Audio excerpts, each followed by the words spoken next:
Assalamualaikum warahmatullahi wabarakatuh. Innal hamdalillah nahmaduhu wa nasta'inuhu wa nastaghfiruh wa na'udzu billahi min shururi anfusina wa sayyiati a'malina. Man yahdihillahu fala mudilla lahu wa man yudlil fala hadiya lahu. Asyhadu an la ilaha illallah wahdahu la syarika lahu wa asyhadu anna Muhammadan 'abduhu wa rasuluhu la nabiyya ba'da. Allahumma salli wa sallim wa barik ala 'abdika wa nabiyyika Muhammad wa ala alihi wa sahbihi wa man ihtada bi hadihi ila yaumil qiyamah. Qala Allah jalla wa ala, ya ayyuhalladzina amanu taqullaha haqqa tuqatih wa la tamutunna illa wa antum muslimun. Amma ba'd. Ikhwatal iman rahimani wa rahimakumullah. Alhamdulillah, segala puji bagi Allah Subhanahu wa taala atas segala limpahan nikmat yang Allah berikan bagi kita. Alhamdulillah, Allah Subhanahu wa taala menjadikan kita sebagai hamba-Nya, sebagai umat Islam, umat Muhammad sallallahu alaihi wasallam. Nabi yang mulia, nabi yang dipilih oleh Allah Subhanahu wa taala untuk menyampaikan risalah terakhirnya sebagai rahmat untuk alam semesta. Maka kita melihat, kita membaca, kita mengkaji dari apa yang beliau ajarkan, semuanya mengantarkan kepada kebaikan dunia dan kebaikan akhirat. Nabi kita Muhammad sallallahu alaihi wasallam telah menjelaskan, "Ma min syai'in yuqarribukum ilal jannati illa qad buyyina lakum. Wa ma min syai'in yuba'idukum 'anil nari illa wa qad buyyina lakum." Apapun yang membuat kalian semakin dekat kepada surga telah dijelaskan kepada kalian. Apapun yang membuat kalian jauh dari api neraka pun telah dijelaskan kepada kalian. Maka ikhwah fillah rahimani wa rahimakumullah, tinggal kita sebagai umatnya untuk belajar, untuk mengkaji dan mengamalkan apa yang disampaikan dan diajarkan oleh Nabi kita Muhammad sallallahu alaihi wasallam. Orang yang paling beruntung dari umat ini adalah yang paling kenal akan syariat beliau, yang paling kenal Al-Quran, paling paham isinya dan mengamalkannya, paling paham sunnah Nabi sallallahu alaihi wasallam dan mengamalkannya. Karena tidak cukup dengan wawasan dan ilmu pengetahuan, tapi harus dengan amal dan perbuatan. Maka orang-orang itu adalah orang-orang yang paling bahagia, karena ajaran Allah Subhanahu wa taala adalah mengantarkan kepada kebahagiaan dunia dan akhirat. Sebagai contoh adalah apa yang kita kaji dan kita pelajari dari hadis-hadis akhlak ini, yang setiap kita semakin tahu tentang akhlak yang mulia yang diajarkan di dalam Islam oleh Nabi Muhammad sallallahu alaihi wasallam, semakin paham, semakin mengamalkannya, maka dia pasti hidupnya bahagia. Pasti, tidak mungkin tidak. Karena seseorang yang berakhlak mulia, sebagaimana yang telah kita kaji pada kajian-kajian sebelumnya, orang yang berakhlak mulia dicintai Allah, dicintai hamba, dicintai Allah Subhanahu wa ta'ala, dan dicintai oleh makhluk. Dan itu membuat dia menjadi manusia yang bahagia, bahagia di dunianya, bahagia di akhiratnya. Maka ikhwah fillah rahimani wa rahimakumullah, pembahasan ini, kajian tentang akhlak, tidak kalah pentingnya dibandingkan dengan kajian tentang akidah dan tauhid, karena sangat relate, sangat berhubungan, sangat terkoneksi satu dengan yang lainnya. Seseorang yang bertauhid harusnya berakhlak yang mulia. Seorang yang tahu bahwa dia adalah hamba Allah, bahwa dia akan kembali kepada Allah, akan dihisab oleh Allah, maka dia tidak akan berucap semau-maunya, tidak akan berbuat semau-maunya, tidak akan bertindak sekehendak hatinya, karena dia tahu akan dihisab oleh Allah Subhanahu wa taala. Maka itulah kenapa Nabi sallallahu alaihi wasallam bersabda, "Man kana yu'minu billahi wal yawmil akhir falyaqul khairan aw liyasmut." Barang siapa yang beriman kepada Allah dan hari akhir, hendaklah dia berkata yang baik atau diam. Subhanallah, sangat terkait antara iman kepada Allah dan hari akhir dengan cara berucap dan berbicara.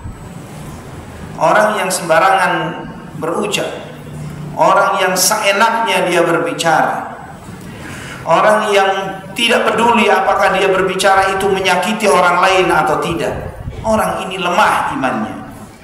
Kalau tidak kita katakan dia tidak beriman kepada Allah dan hari akhir, setidaknya dia imannya kepada Allah dan hari akhir adalah iman yang lemah. Kenapa? Karena kalau dia sadar setiap ucapan itu akan dihisab, dia akan hati-hati di dalam berbicara. Ma yalfidhu min qawlin illa ladaihi raqibun atid. Setiap apa yang terucap ada malaikat yang mengawasi dan yang mencatat. Dia paham itu, dia yakin itu, bahwa setiap ucapan kita ini akan dihisab. Maka dia berpikir terlebih dahulu sebelum dia berkata kepada orang tua, kepada pasangan, kepada istri atau istri kepada suaminya, kepada anak, karena dia tahu bahwa setiap ucapan ini akan dihisab oleh Allah Subhanahu wa taala. Tidak sembarangan. Ikhwafillah rahimani wa rahimakumullah. Oleh karena itulah insyaallah pada kesempatan ini sebagai bagian ini masih kita membahas muqaddimah beberapa kajian kita baru ini ketiga ya tentang akhlak. Pertemuan ketiga ini masih pengantar tentang pentingnya belajar akhlak dan bagaimana kita belajar akhlak. Yang pada kesempatan ini insyaallah kita akan membahas pilar-pilar akhlak yang mulia. Yang dimaksud pilar-pilar ini adalah pokok-pokoknya, inti-intinya, induk-induknya. Ketika seseorang itu memahami pilar-pilarnya dari akhlak yang mulia dan kemudian mengamalkannya, maka dia telah separuh jalan. Atau bahkan dia fokus saja dengan hal ini akan banyak memperbaiki semua aspek kehidupannya, terutama di dalam sikap, perilaku, perbuatan, dan kehidupan dia di dalam kesehariannya. Al-Hafidz Al-Imam Ibnu Rajab rahimahullah di dalam kitabnya Jami'ul Ulumi wal Hikam, beliau meriwayatkan perkataan dari Abu Muhammad Ibnu Abi Zaid Al-Qirwani rahimahullah. Ibnu Abi Zaid Al-Qirwani adalah seorang imam dari imam Ahlus Sunnah wal Jamaah dan salah seorang imam dari imam madhab Maliki di zamannya. Beliau mengatakan, Jama'u adabil khairi wa azmatuhu tatafarra'u min arba'ati ahadith. Pokok dan inti hadis-hadis akhlak itu atau etika dan adab itu bersumber pada 4 hadis, kata beliau. Ini disebutkan dengan 4 pilar akhlak yang mulia. Ketika seorang memiliki atau memahami 4 hadis ini dan mengamalkannya, maka pasti akhlaknya baik. Tidak mungkin tidak. Pasti akhlaknya baik. Yang pertama, hadis man kana yu'minu billahi wal yawmil akhir falyakul khairan aw liyasmut. Yang pertama hadis, barang siapa yang beriman kepada Allah dan hari akhir, maka hendaklah dia berkata yang baik atau diam. Ini hadis yang pertama, pilar yang pertama. Hendaklah dia, barang siapa beriman kepada Allah dan hari akhir, maka hendaklah dia berkata yang baik atau diam. Ini pilar yang pertama. Pilar yang kedua, hadis Nabi sallallahu alaihi wasallam, min husni islamil mar'i tarkuhu ma la ya'ni. Di antara bentuk baiknya Islam seseorang adalah dia meninggalkan apa yang enggak penting buat dia. Di antara bentuk baiknya Islam seseorang adalah dia meninggalkan apa yang tidak penting untuk dirinya. Kalau bahasa anak sekarang, nggak kipuan, ya. Bahasa anak sekarang nggak gampang kipuan untuk melihat, ingin tahu urusan orang. Kemudian yang ketiga, pilar yang ketiga, hadis Nabi SAW. Ini yang paling pendek dan insya Allah yang paling gampang diamalkan. La taghdab, jangan marah. Paling gampang diamalkan ya. Jangan marah. Kemudian yang keempat, la yu'minu ahadukum hatta yuhibba li akhihi ma yuhibbu li nafsihi. Tidak akan sempurna iman salah seorang dari kalian sampai dia mencintai kebaikan untuk saudaranya seperti dia mencintai kebaikan untuk dirinya. Semua 4 hadis ini ada di dalam kitab Arba'in An-Nawawi, dan itu semakin menunjukkan hebatnya kitab Al-Arba'in An-Nawawiyah, bahwa beliau Imam Nawawi rahimahullah rahmatan wasi'ah mengumpulkan hadis-hadis yang menjadi pokok ajaran agama, inti-inti ajaran agama. Itu yang membuat berharganya kitab Arba'in An-Nawawi, karena inti-inti ajaran Islam terfokus pada 40 hadis yang dikumpulkan oleh beliau rahimahullah rahmatan wasi'ah.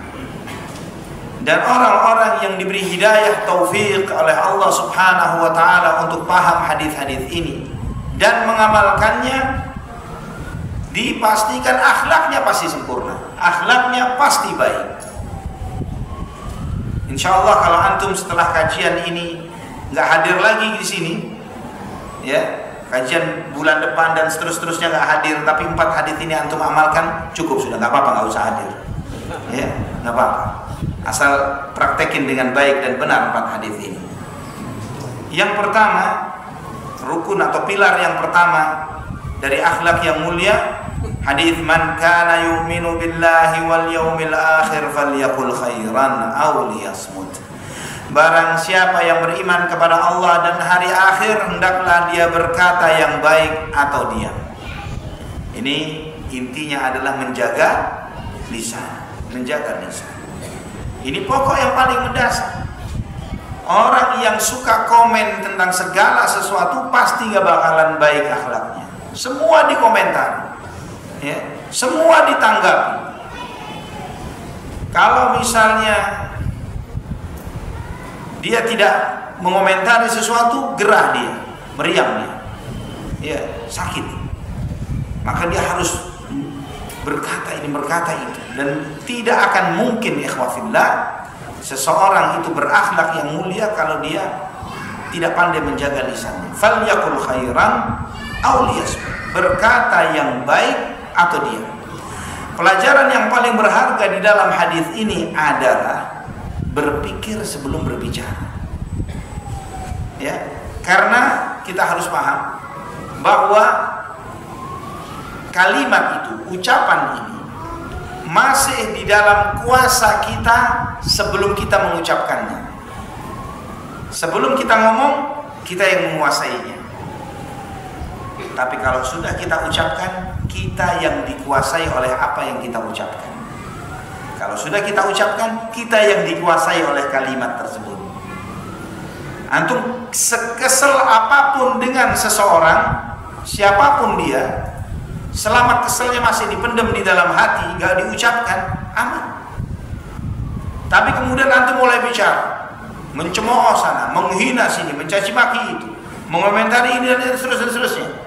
Akhirnya ada jejak digital. Ya, jejak digital. Gara-gara itu dapat laporan polisi, dapat gugatan, dapat ini dan itu. Karena apa? Karena kalau sudah terucap, kita yang dikuasai oleh dia. Kita yang dikuasai oleh dia. Membuat orang lain sakit. Ya, orang lain itu bisa pasangan kita, bisa anak kita. Ini orang-orang yang tersakiti karena apa yang kita ucapkan. Ikhwatal iman rahimani wa rahimakumullah. Maka Allah Subhanahu wa taala ketika mengingatkan manusia supaya tidak terjadi perselisihan, pertikaian, perceraian dan yang lain sebagainya, sumber awal utamanya adalah ucapan lisan. Allah berfirman di surat Al-Isra ayat 53. Wa qul li'ibadi yaqulu allati hiya ahsan inna asy-syaitana yanzaghu bainahum inna asy-syaitana kana lil insani aduwwan mubina. Al-Isra ayat 53. Dan katakanlah kepada hamba-hambaku, hendaklah mereka mengucapkan perkataan yang ahsan. Yaqulu allati hiya ahsan. Dia berkata yang dalam bahasa Arab. Ini namanya isim tafdhil. Ahsan itu isim tafdhil yang artinya ya. Kalau kalimat yang baik dalam bahasa Arab apa? Kalimatun hasanah. Perkataan yang baik. Tapi Allah tidak mencukupkan dengan baik saja, tapi ahsan. Apa artinya? Terbaik. Yang terbaik. Yang terbaik. Kemudian Allah menyampaikan inna syaitana yanzahu bainahum. Sesungguhnya syaitan itu menimbulkan perselisihan di antara mereka. Inna syaitana kana lil insani aduwwan mubina. Sesungguhnya syaitan itu bagi manusia musuh yang nyata. Subhanallah. Ikhwafillah rahimani wa rahimakumullah. Ayat ini Allah Subhanahu wa taala mengajarkan kepada kita tentang bagaimana awal mula syaitan memunculkan perselisihan, permusuhan, perceraian, peperangan bahkan antar dua negara. Sumber awalnya adalah ucapan, statement, pernyataan. Maka Allah menyampaikan, qul li ibadi yaqulul lati hiya ahsan. Katakanlah kepada hamba-hambaku, hendaklah dia berkata yang terbaik. Antum ketika menemukan kata-kata yang baik, bagus. Tapi dari sejumlah kata-kata yang baik ini, pilihlah yang terbaik. Pilihlah yang terbaik. Ikhwatal iman rahimani wa rahimakumullah. Inna syaitana yanzahu bainahum. Sesungguhnya syaitan ini menggoda, memunculkan perselisihan di antara mereka. Maka syaitan ini mencari ketergelinciran. Ucapan jahat, ucapan buruk, bentakan, celaan, cacian, cemoohan, hinaan, ini berangkatnya dari hati. Ya, berangkatnya dari hati. Dan setan nungguin, dilihat mulai tensinya naik nih. Mulai kepancing sama istrinya nih. Ya, mulai. Itu dia, setan melihat. Maka di situ dia nitip kosakata. Dia nitip, ditunggangin. Ayo, ucapin. Ngomong. Balas, jawab. Ya. Di situ syaitan memunculkan, menitipkan kosakata, mulai dia membentak, mulai dia mencaci, mencemooh, sampai menceraikan. Cerai. Bisa. Kita bisa. Itu semuanya dimulai dari apa yang diucapkan. Maka Allah Subhanahu wa taala mengingatkan kepada kita ikhwatal iman rahimani wa rahimakumullah, bahwa sumber segala permasalahan itu dari lisan. Kalau kita bisa mengontrol lisan kita, maka yang lain akan lebih mudah kita kontrol. Ketika kita seseorang, Ustaz, nggak bisa mengontrol emosi ana, Ustaz. Susah mengontrol emosi. Maka ketika kita mau mencari jawaban atau cara bagaimana kita mengontrol emosi kita, pertama lisan. Ya, karena emosi itu ekspresinya pertama kali melalui lisan. Lisan dulu, jaga lisan. Apa yang mau kamu ucapkan, jangan diucapkan. Apa yang mau kamu katakan, jangan ucap.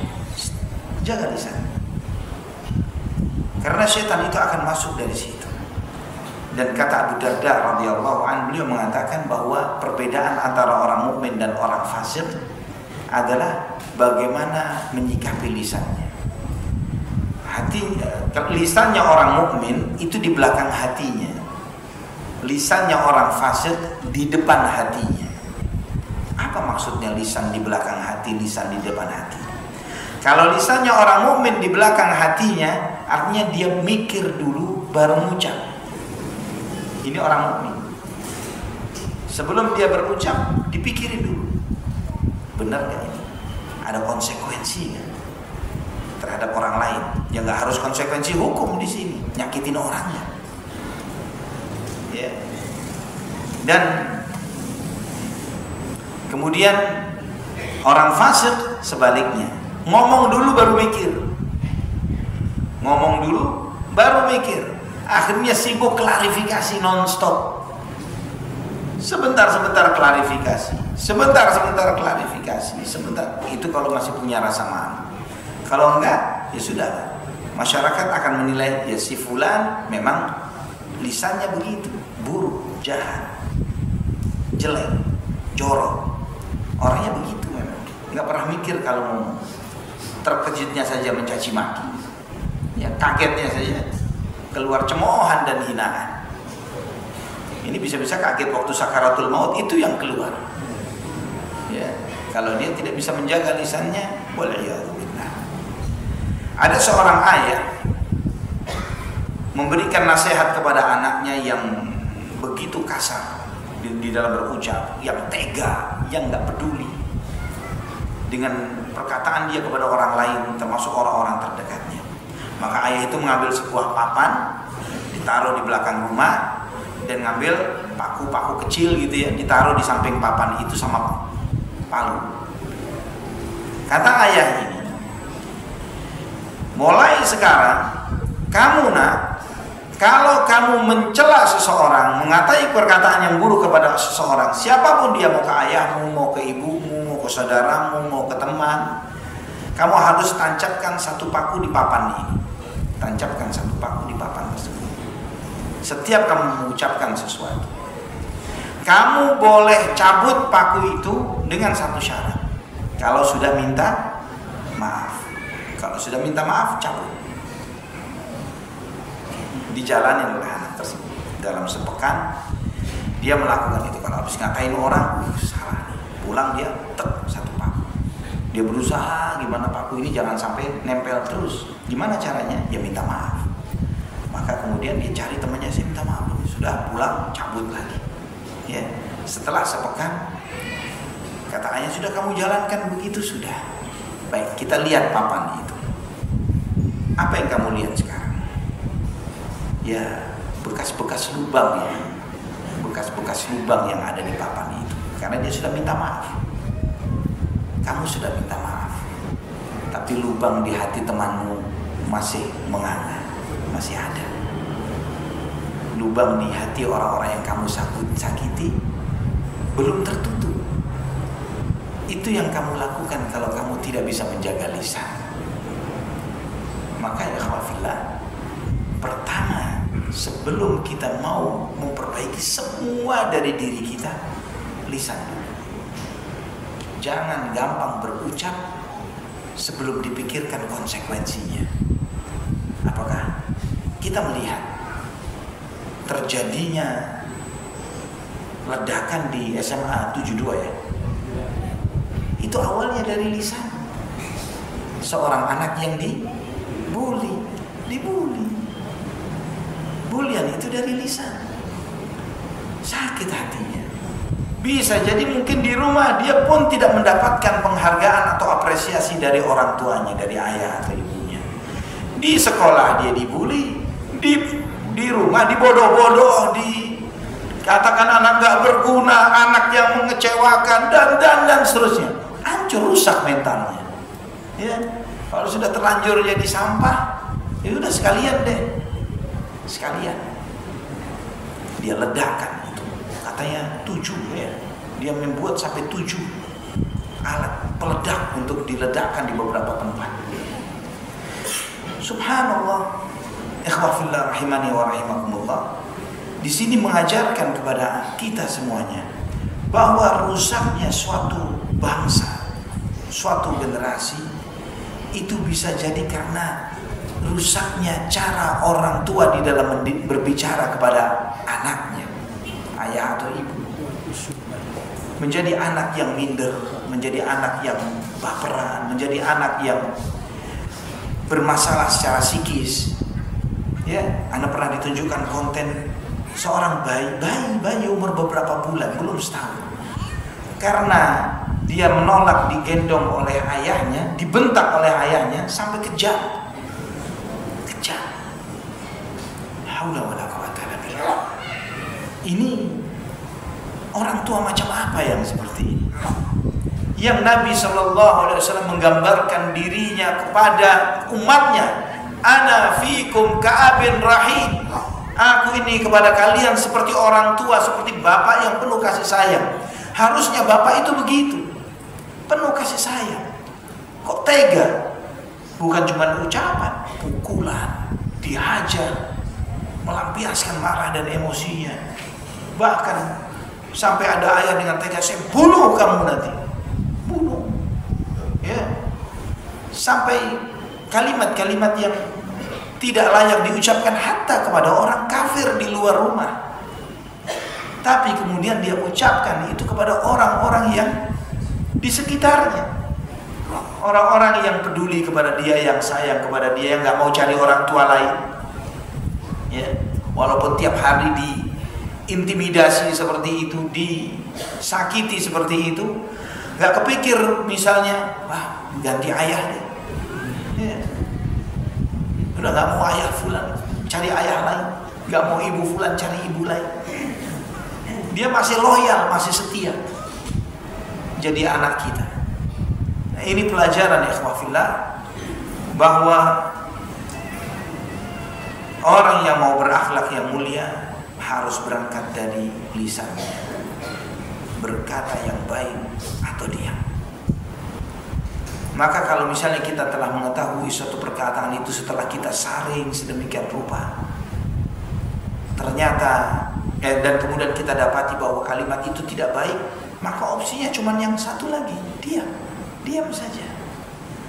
Ketika antum tidak menemukan kata yang pas di dalam sebuah pertikaian misalnya dengan pasangan, ini mau ngomong apa, semua omongan pilihan yang ada di kepala ini semuanya gak benar nih, tinggalin, keluar, tinggalin ya. Daripada terus setan terus menyalakan petasan-petasan di hati kita.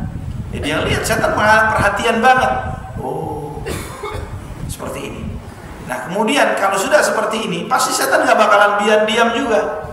Ketika antum memilih langkah untuk udah tinggalin dulu deh, keluar saja. Malah istri, malah pergi, sini terusin. Ya, ngajak diterusin. Ya kalau ngajak diterusin begitu, di oktagon saja. Tahu oktagon? Tempat pertandingannya UFC itu. Smackdown. Ya.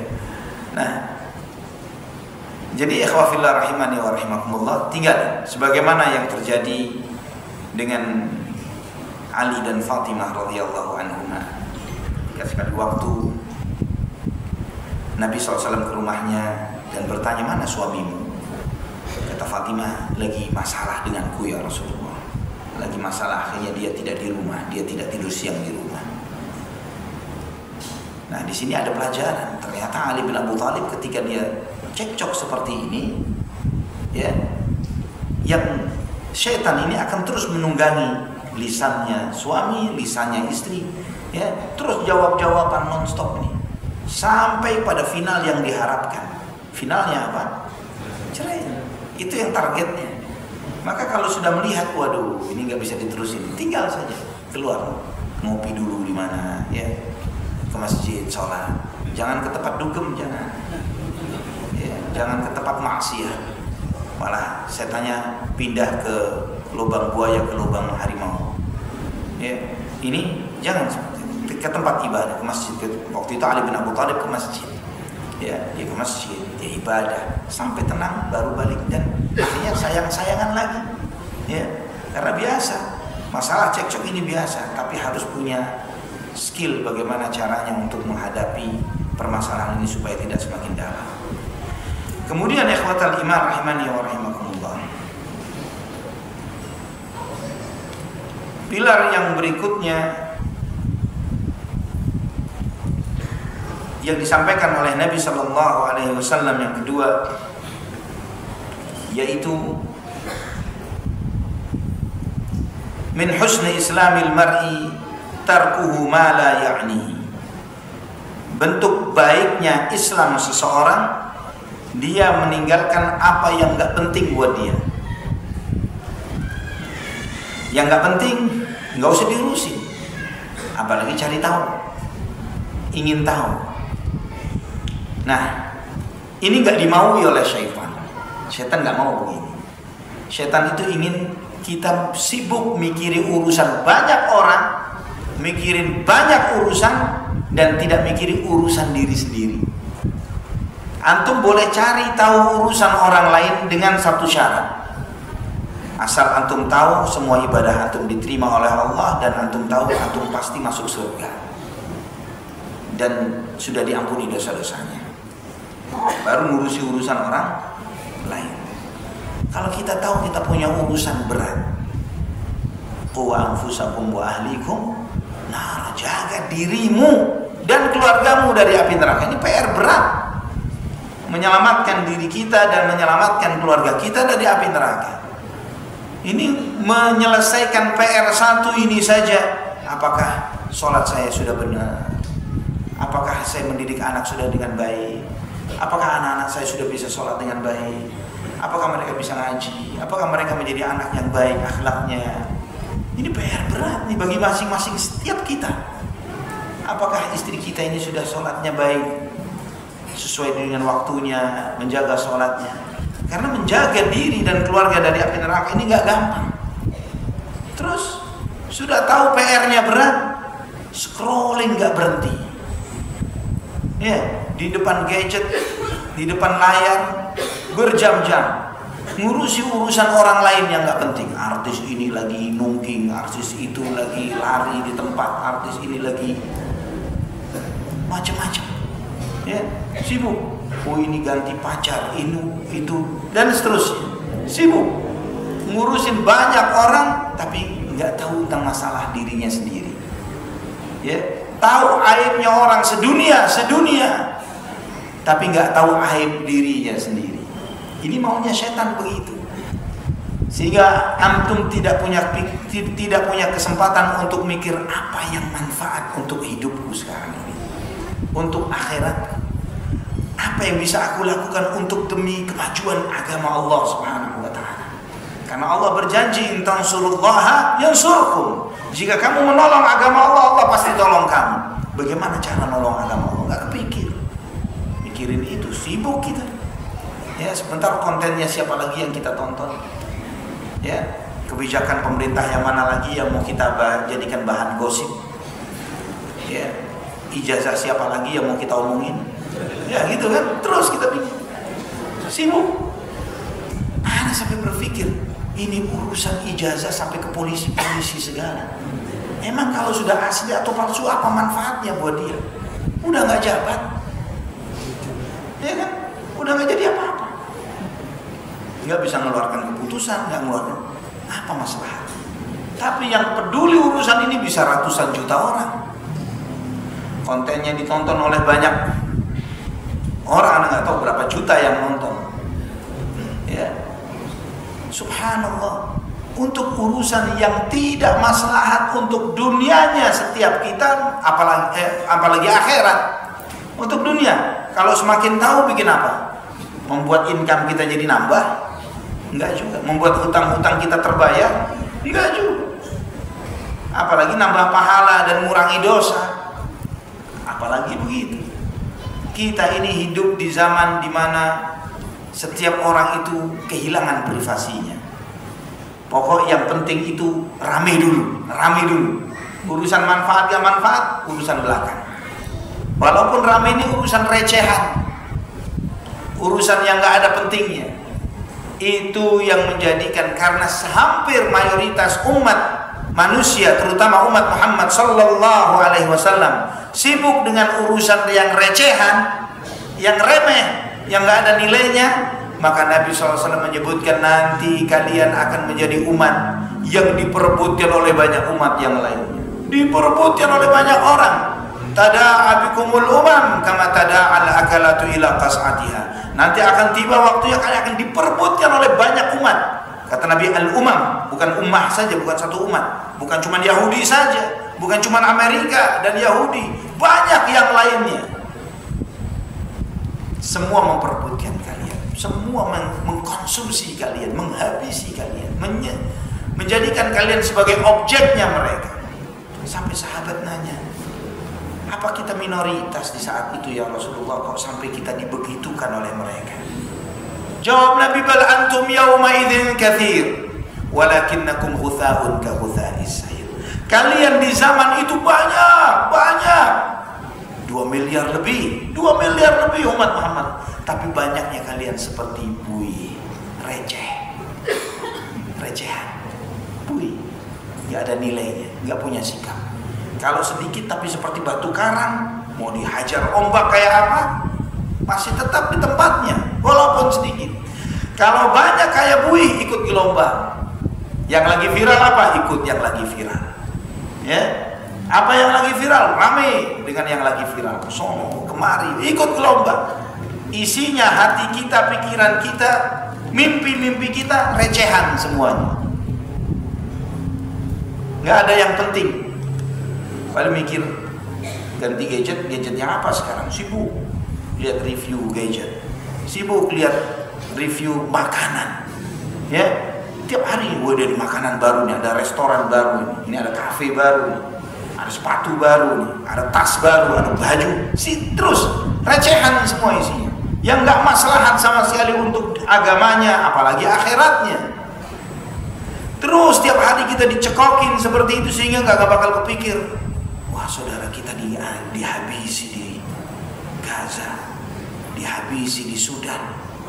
Wah, bagaimana umat Islam ini kok di sana sini di negeri kita dan di banyak lagi di tempat yang lainnya tidak punya, walaupun mayoritas, tapi ternyata tidak punya sikap yang benar, tidak punya kemandirian, tidak punya kewibawaan. Ya, orang seenak-enaknya mau mencemooh Quran, mencemooh hadis, dan nggak masalah mencemooh Nabi SAW. Nggak ada yang bereaksi terhadap hal yang seperti ini.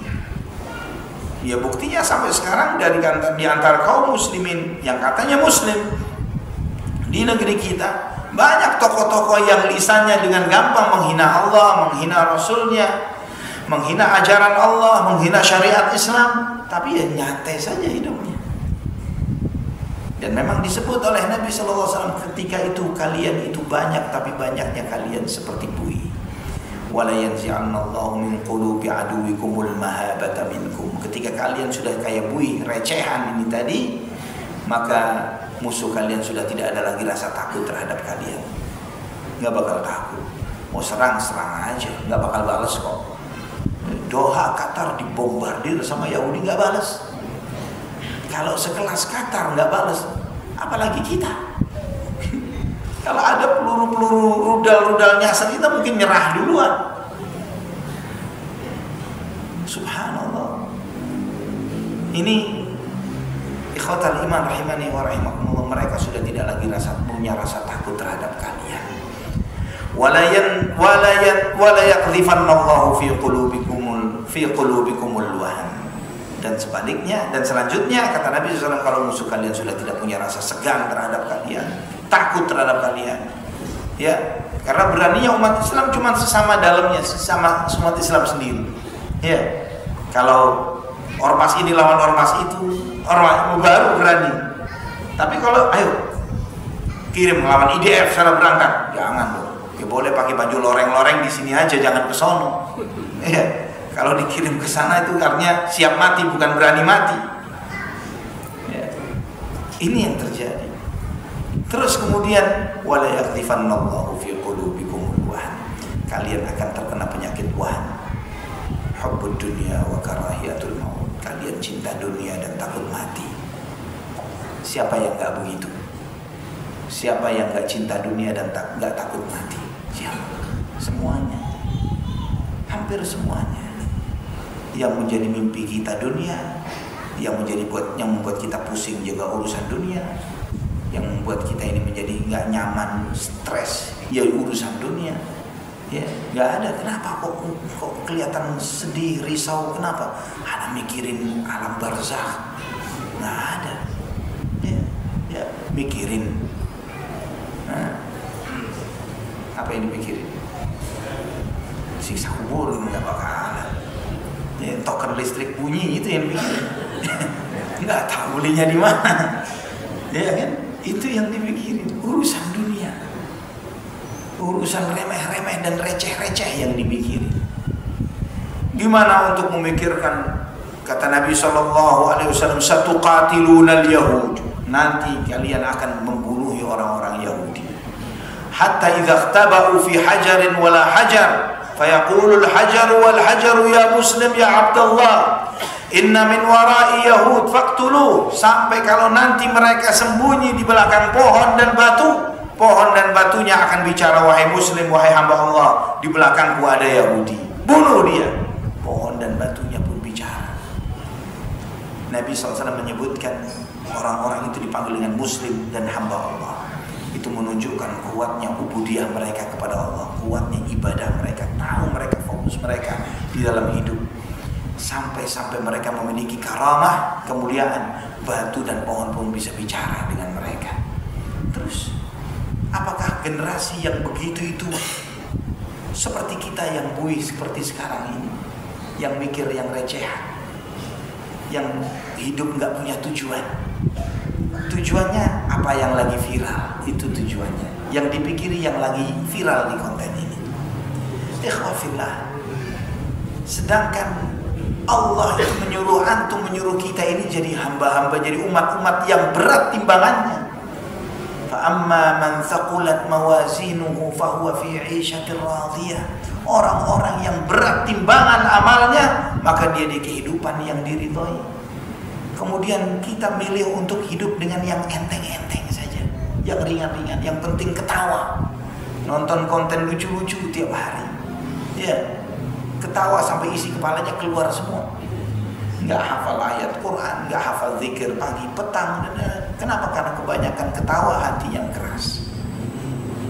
Bahkan ketawa itu ke bawah sampai ke masjid nyari ustadz yang lucu-lucu, ya.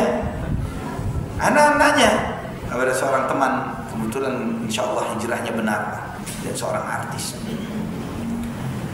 Anak tanya, antum ngajinya sama siapa? Karena dia mu'alaf dan baru belajar Islam. Ngaji itu apa Ustaz? Dia nanya ngaji itu belajar agama. Oh, saya belum berani Ustaz. Dan kemudian dia, Ustaz yang biasa antum tonton siapa? Oh, Ustaz Fulan. Kenapa antum milih Ustaz Fulan? Lucu Ustaz. Ustaz favoritnya karena lucu. Artis favoritnya ya yang lucu juga. Ya, subhanallah. Untuk urusan belajar agama pun, ya Ustaz. Maka ulama-ulama yang ngajar di Masjidil Haram, di Masjid Nabawi, kalau datang ke Indonesia nggak laku karena nggak lucu. Ya, antum mau panggil syekh, ini imam, pengajar di Masjidil Haram, yang datang ya nggak banyak yang datang. Beda kalau undang Blackpink misalnya, ya, harus bayar pun tiketnya 1,5 juta untuk beli tiket ke neraka. Banyak yang mau beli, ya. Dan kadang istri beliin suaminya, membelikan suaminya. Ya mas, ayo kita nonton bareng wanita setengah telanjang. Ya seneng aja suaminya, mau dibayarin istrinya untuk wanita setengah telanjang. Membelikan suaminya tiket itu dan nonton bareng sekeluarga. Dan keluarga yang seperti ini jadi keluarga percontohan bagi keluarga yang lainnya. Nih, keluarga yang begini nih yang harusnya kita jadi seperti itu. Ya, semua bapak, ibu, tua, muda melihat, oh begini ya berkeluarga itu ya. Hidupnya main-main, hidupnya receh-receh, remeh-remeh, nggak ada misi dan visi, nggak ada pikiran untuk mendidik anak jadi anak yang soleh-soleha. Ya kalau kelihatan soleh-soleha kalau lagi konten bareng ustadz saja. Kalau lagi urusannya juga konten lagi, viral lagi. Kalau bareng sama ustadz, oh masya Allah, nanya agama, Ustaz, saya mau nanya. Kelihatan Masya Allah, dipuji lagi oleh netizen. Masya Allah, semoga keluarga ini keluarga idola, ini keluarga idaman. Ya, kalau lagi benar-benar lagi rusak-rusak. Idza laqul ladzina amanu qalu amanna wa idza khalau ila syayatinihim qalu inna ma'akum innama nahnu mustahzi'un. Ya, di awal-awal kalau ketemu dengan orang beriman, saya beriman sama seperti Anda kok, sama.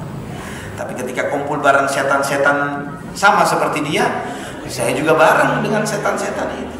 Sesungguhnya kami, ya inilah gaya hidup kami. Ini lifestyle-nya orang munafik yang dipertontonkan kepada kita. Lifestyle munafiki, ya, tergantung mode dan stylean. Kalau modenya kajian, wah bisa nangis dia dengar ayat Quran.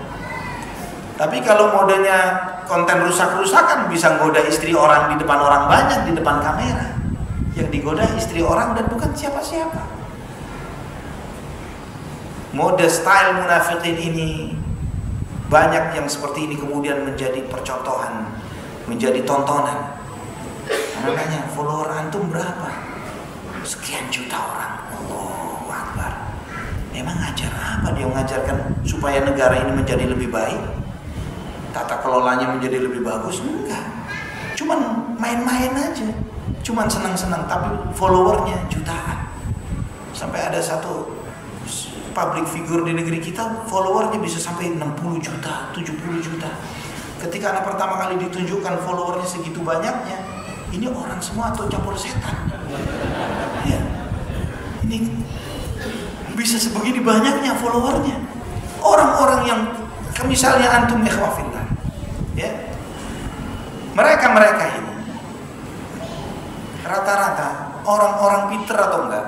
Pinter dalam arti punya gelar profesor, doktor, sekolahnya bagus, atau orang biasa-biasa?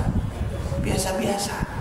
Bisa antum bayangkan, antum punya anak yang dididik dengan baik, nah, sekolah yang pinter ya, yang bagus dan seterusnya, diajarin ilmu. Kalau nggak cukup sekolah umum, dileskan bahasa Inggris, dileskan matematika, dileskan ini dan itu, dipanggilkan guru ngaji, diajarkan, yang pinter kamu. Dan dia nurut, Masya Allah, kebetulan jadi anak yang nurut, dia belajar terus, dia naik, dia upgrade dirinya. Nggak cukup sekolah di Indonesia, ambil S1 di Makkah atau Madinah, lanjut S2, lanjut S3. Karena sibuk dia belajar, sibuk menuntut ilmu, sibuk mengupgrade dirinya, maka nggak banyak orang kenal. Kebetulan teman dia sekelas dari TK bahkan sudah punya akun TikTok. Ya, dari kecil sudah TikTokan. Dia sama ibunya, dia sama bapaknya, dia sama RT, dia sama RW, sama sekampung. Ya, TikTokan dari kecil. Dia sudah punya follower dari kecil begitu. Sekolahnya, ya penting nggak penting buat dia. Sudah dapat duit, sudah banyak follower, ya kan? Ini lagi susah-susah. PR-nya supaya bagus, bisa mengerjakan PR dengan baik, ujiannya dapat nilai bagus dan sebagainya. Dia nggak penting buat itu. Pasti di-upgrade oleh sekolahan. Dan sekolahan memaklumi kalau jam ujian nggak bisa ujian karena lagi bikin konten atau lagi syuting, ya sudah dimaklumi, nanti ada hari ganti untuk mereka, diberi fasilitas karena membuat harum nama sekolah. Ya, karena sekolahnya semakin dikenal karena dia sekolah di sekolah itu. Jadi figur di media-media sosial sekolahnya. Jadi jangan sampai dia nggak naik, dikatrol terus nih. Semakin gede semakin banyak followernya, bahkan sampai puluhan juta.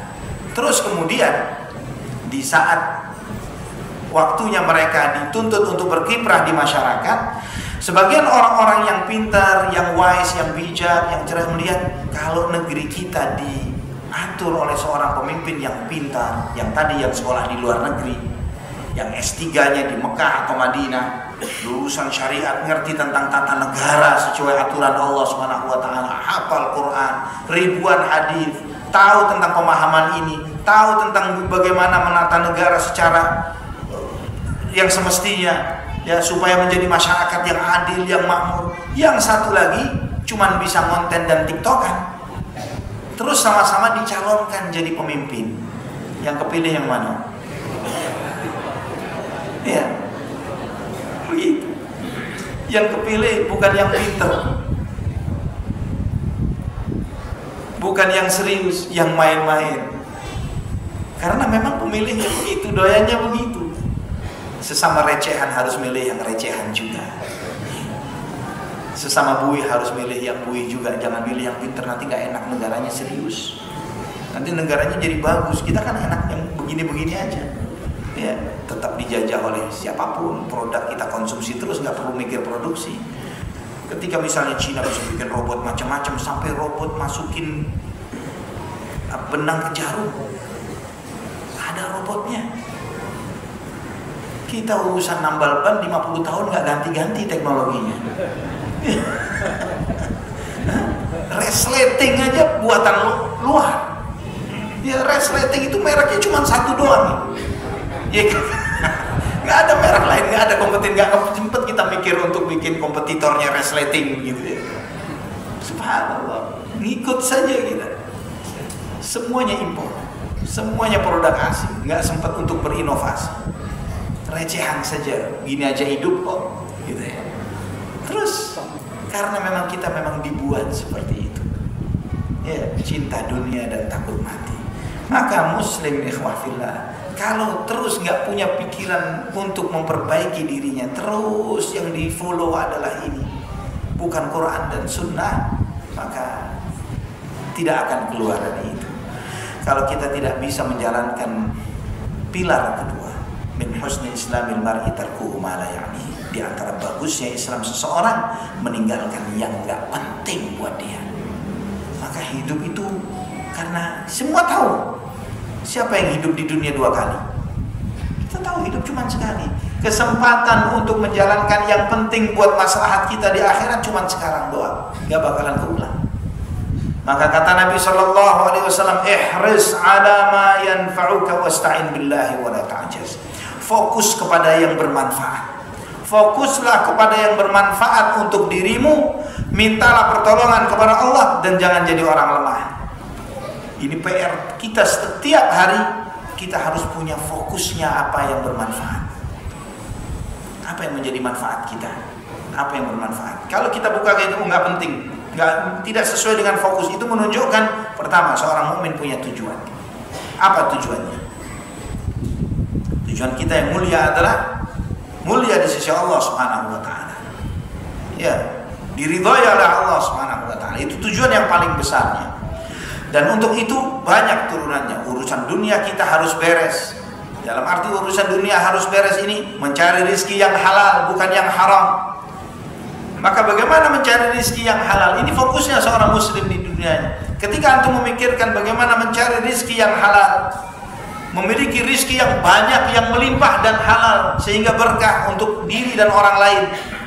Ini fokusnya seorang muslim di dunianya. Karena sebaik-baik harta yang baik di tangan hamba Allah yang saleh. Ni'mal malu salih indal abdis salih, kata Nabi SAW.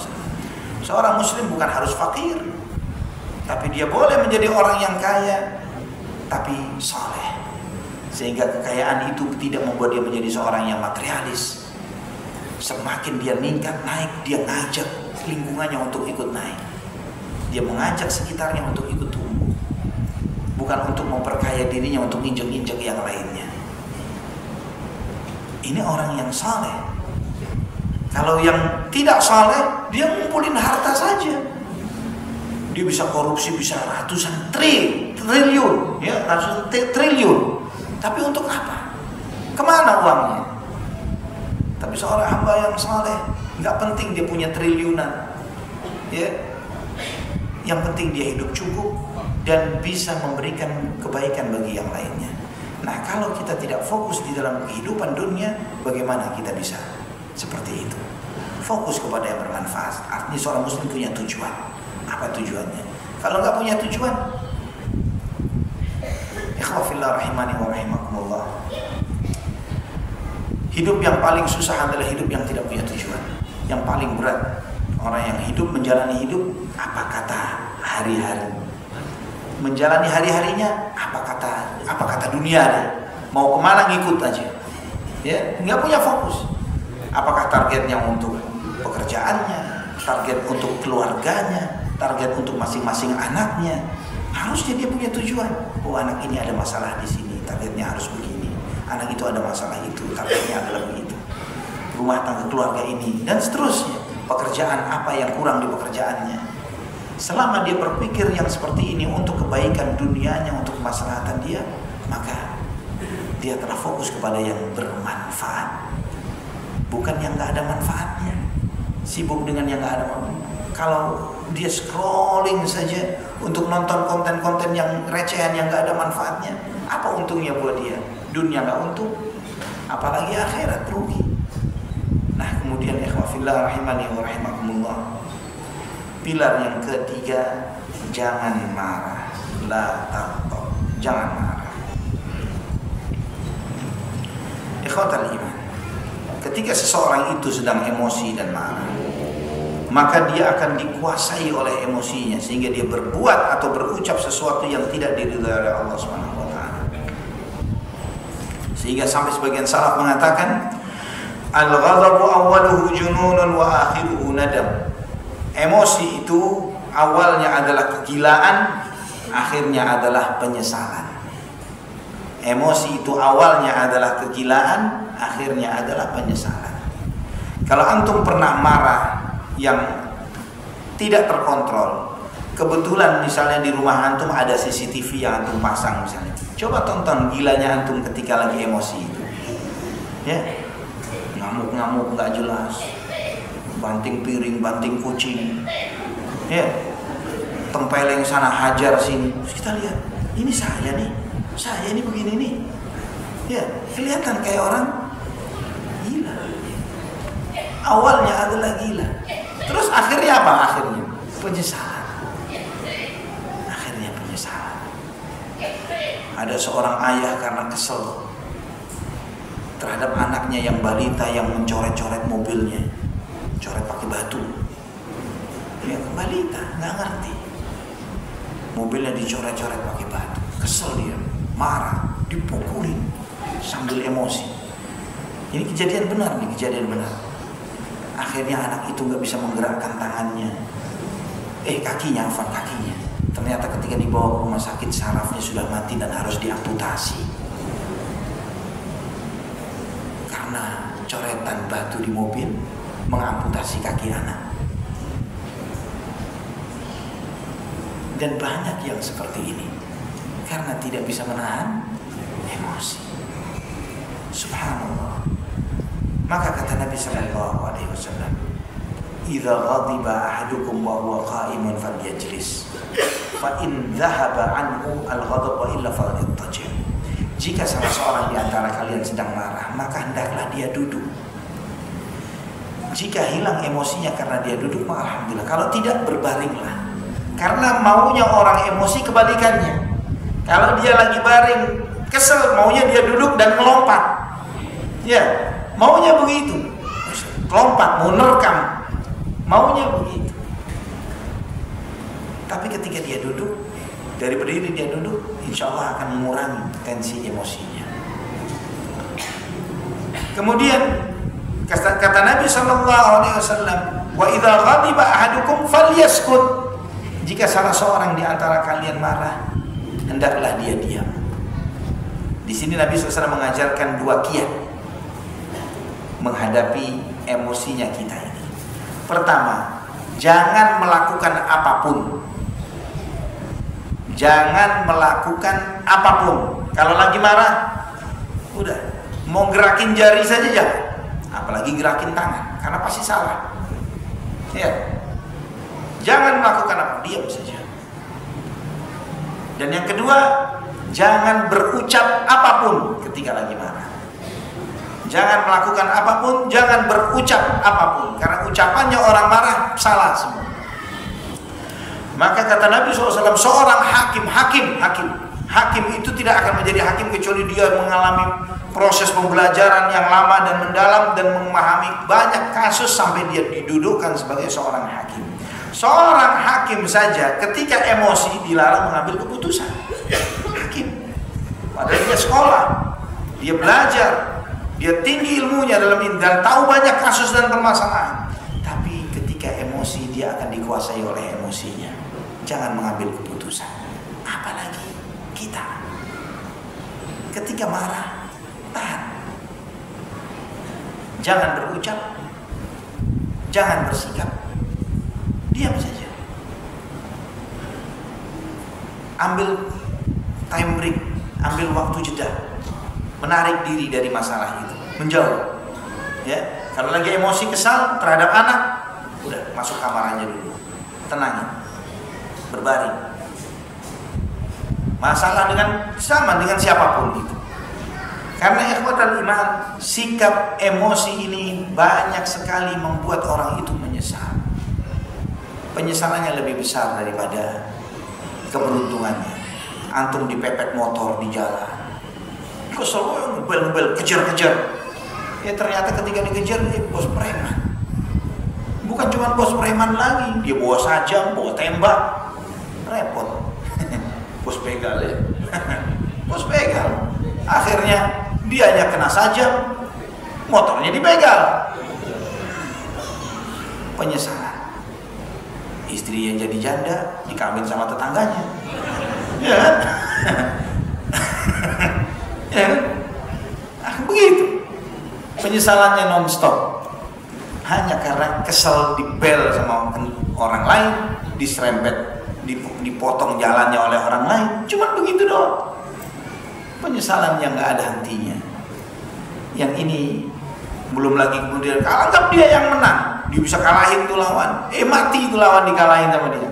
Dia aja masuk penjara gara-gara bunuh bos begal yang nyerempet motor dia atau mobil dia. Emosi ini gak ada positifnya, gak ada baiknya. Mau di jalan, mau di rumah, mau dimanapun. Karena kalau ada baiknya, gak mungkin Nabi melarang dengan general, jangan marah. Nggak ada pengecualian, kecuali kalau begini boleh, nggak ada, nggak pakai pengecualian.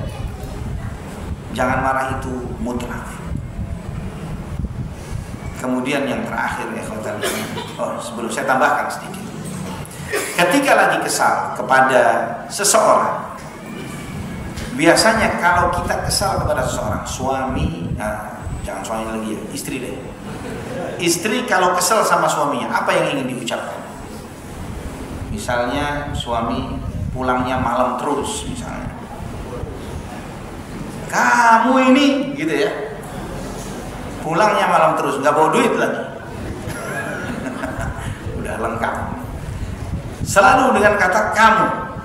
Ya, kita pun ketika kesal dengan seseorang sama istri, kamu nih, saya minta begini, kamunya begini, selalu kamu. Betul ya? Insya Allah rata-rata begitu. Ke anak juga sama. Coba dirubah. Sebagaimana anak yang mempelajari dari salah satu applied psikologi dan juga dari hadis Nabi SAW, salah satu hadis Nabi yang diriwayatkan Imam At-Tabrani dan yang lainnya, merubah kesel itu dengan ucapan bukan kamu tapi saya merasa. Ini boleh antum tulis, saya merasa. Kalau kesel kepada istri, saya merasa sedih nih. Saya merasa nggak sempurna. Kalau misalnya setiap pagi saya bikin kopi sendiri. Saya senang kalau kamu yang bikinin kopi saya. Walaupun pahit kelihatan manis, terasa manis, bukan kelihatan, terasa manis. Kalau kamu yang buatin. Ya, maunya apa ini? Asalnya kan kesel kok tiap pagi kita terus yang bikin kopi sendiri nih. Misalnya begitu. Ya. Tapi kita balik bukan dengan kamu ini tiap pagi kamu biarin suami kamu bikin kopi sendiri dan seterusnya. Ya, saya mau cari istri lagi deh yang bisa bikinin kopi. Repot amat bikinin kopi cari istri. Gitu ya. Coba dirubah menjadi saya merasa. Demikian pula ketika istri ketika kesal sama suaminya. Saya merasa risau, saya merasa sedih, saya merasa khawatir. Kamu kok pulang malam terus? Saya berharap kamu ada kabar, paling tidak kalau telat ini kenapa? Ini terimanya gimana, Pak? Gimana terimanya? Dibanding kamu ini pulang malam terus, kamu begini, kamu begitu. Dengan saya merasa itu menjadi lebih cool. Ya, ketika laki dibegitukan, maunya ngelonjak nggak jadi ngelonjak.